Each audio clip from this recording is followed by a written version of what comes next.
Africa, by Africa, we study Africa. And we're the most prestigious fraternity there is.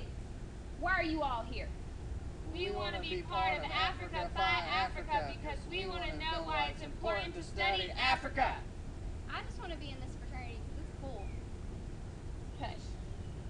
Of course you want to be a part of Africa, by Africa. We're the most prestigious scholars there are. We're the best scholars of Africa.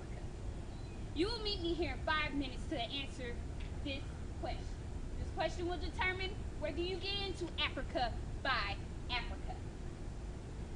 How does the study of Africa relate to your major? Convene here in 5 minutes. You're dismissed, punks.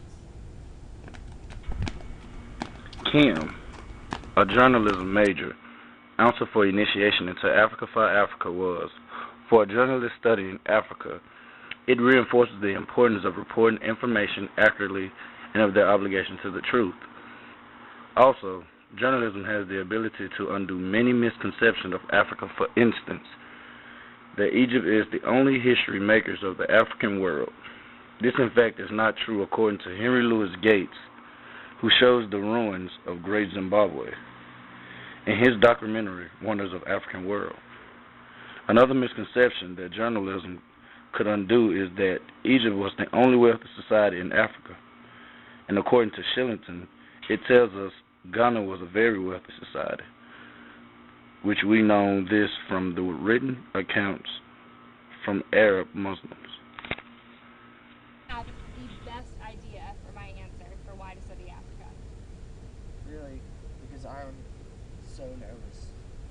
You know, like I know that like political science, it's like, you know, the earliest civilizations, you know, are in Africa, and the earliest political system started there, but it's just I'm so nervous. Dude, don't sweat it. It'll be okay.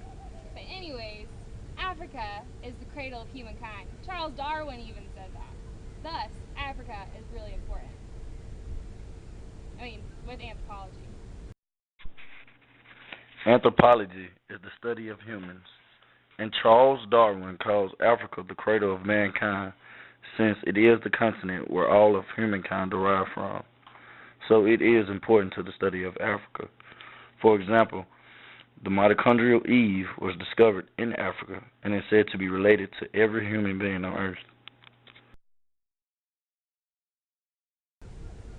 It's just that, you know, as you look at like the complex systems of like the cattle being the wealth, and the trans-Saharan trade, and Ghana and its gold is just so overwhelming. I just don't think I can formulate it all into one coherent answer. Well, dude, what's your idea? I'm not telling you.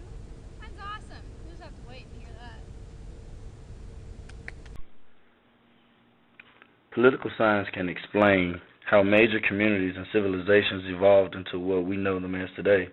For example, Africans who owned cattle became wealthy men because of efficient farming techniques, which started businesses for the wealthy man. As a result, it was able to provide milk and other necessities to those who did not have their own for exchange of labor.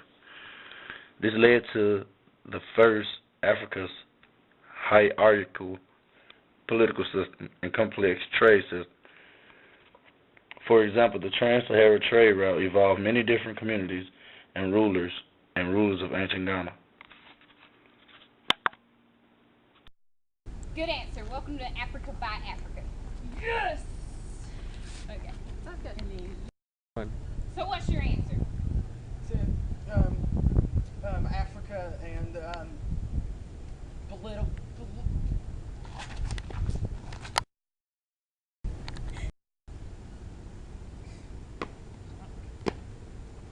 And what's your answer?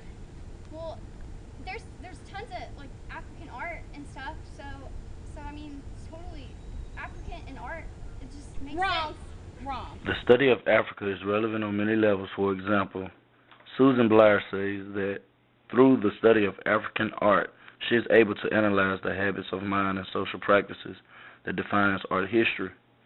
Also, according to the African Culture Center, Africa art also gives us the great contribution of sculpture to our knowledge of human heritage. Furthermore, the African Cultural Center also states that African masks were common amongst ancient African communities and were used at different occasions, such as initiation rites, to symbolize heroes and royalty.